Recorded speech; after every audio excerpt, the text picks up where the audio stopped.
Hey, I'm Robin Mann, and I'm in Charlotte, North Carolina. I've been in the business 8.5 years, and I do about 25 million as a solo agent, and that translates to around 60 deals or so. I've closed a home a week every week since 2016, and no paid ads, all organic networking via door knocking, Facebook. Those are the big ones. Referrals.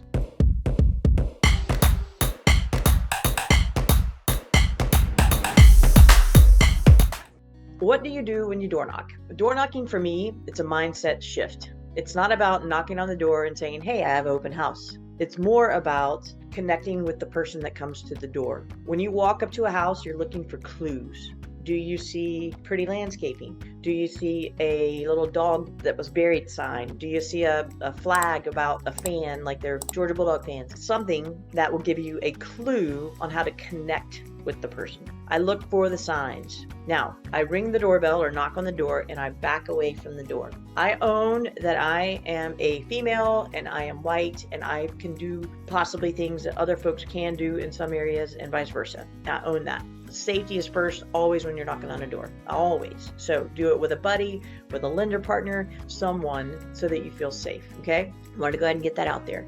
Also, I don't dress fancy. I dress in like a decent shirt, some shorts. If it's hot out, I might have on a little dress, might not, might just be in shorts and a shirt. If it's wintertime, I'll have a jacket on. The point of the knock is not to sell anything. So when they say no soliciting, you say, okay, great, because I am not selling a thing. I'm looking to see if you want to sell a thing.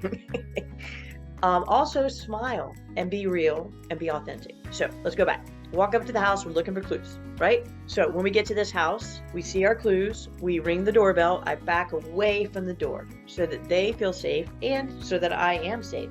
I have no idea if something is coming at me through that door or not. When they open the door, maybe there are kids present or a dog, or it may be just them. It may be a younger person and you need to ask for the parents. They may have an injury. So I have lots of great stories around door knocking. So look for the clue as soon as they open the door. If they have animals, comment on the animals. If they have children, comment on the children. If they have on this color shirt and you love that color shirt, comment. If you saw a clue in the yard, bring it up. And the bring it up is, oh, did you make the door, that wreath on the door? I love wreaths. My mom was a big wreath person. Whatever comes natural to you, that is what you say. Georgia Bulldogs, yes, I'm a Bulldog fan. If it's a Tennessee one, you're like, whoa, Tennessee, yeah. Whatever's natural to you, do that. Okay, look for the clues. They ring the door, you ring the doorbell, you back up, they open, you say something to relate to them, to kind of catch them off guard. Then you hand them your card and you say, hey, I'm Robin Mann, local realtor. I am looking to get information about the neighborhood. I've got a listing coming up. I want to make sure I'm able to sell this neighborhood with confidence. How long have y'all lived here? Let them answer. Oh, we just rent. Oh, that's great. When are you going to buy? Are you going to buy in this neighborhood? Make conversation. If they say they've lived there, they just moved there. Oh, that's great. Congratulations. Tell me the good things. Tell me the bad things. Which neighbor's door should I knock on because we don't like them and you want them to get out? Be a person.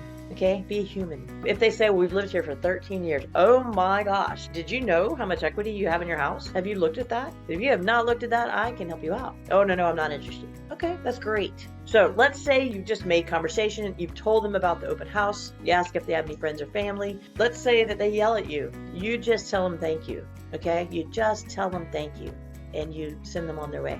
You leave the door. You don't know anything other than what they presented to you.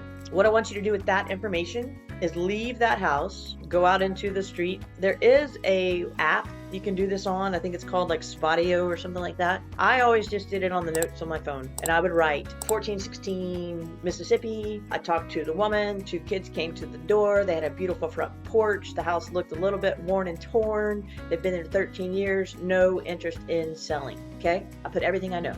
And then I put a task. Follow up with an event that's happening for kids, or follow up with some home sprucing tips, or follow up home maintenance tips, follow up with a CMA, follow up with a thank you note, follow up with a present of some kind. Okay. And then I would take those notes from my phone, shoot them to my email. I do that at the end of the day after I have like a list of them. Shoot it to my email. And then when I get home, I take that information and I put it in my database with a task to follow up. I take that task to follow up. And you're like, well, how do I put it in the database? I don't know their name. Yes, you do. Unless they're renting the house and you didn't get their name, you can get their name from tax records, right? You know their address, you know their name. If you had an amazing conversation and they're like, oh, I didn't know how much my home was worth. You have a prime opportunity to say, you know what? I'm working on a new system. I would love to send the numbers on your home.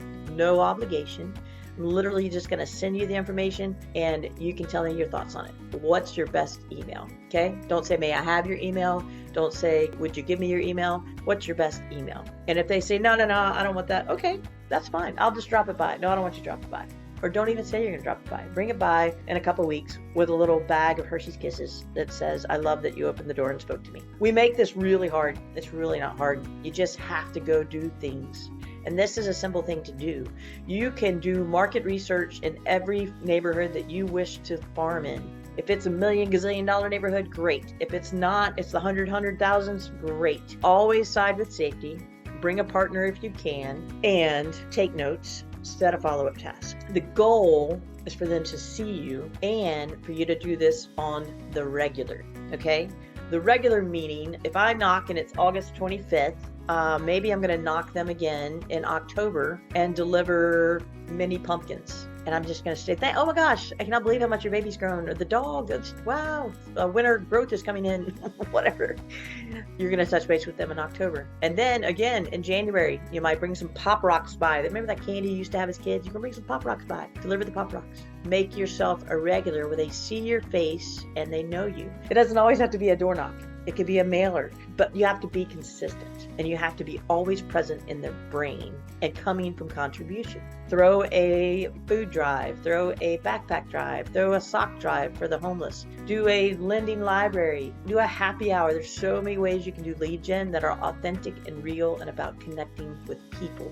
And door knock is one of those. Let me know if you have questions. This was a quick little how-to, and I hope it brought you good information. I have done it when a woman came to the door all bandaged up. We talked about it. She never wants to sell her home. I sent her a get well card. I followed up. 3 months later, I sold her house. I had another one, knocked on the lady's door. It was a tiny little $180,000 townhouse. We hit it off because she was funny, I was funny, and she welcomed me inside. Don't ever go in unless you feel right, okay? And again, if you have a buddy. I went inside, we chatted it up, and she was like, well, I want you to sell this home. I really want you to sell these condos I have up in Charlotte. And there were I think there were 12 townhomes that she had up in Charlotte that she owned. Huge. So just get out there. The key to success in real estate, talking to people, connecting with people, following up with people, and just go be real. All right?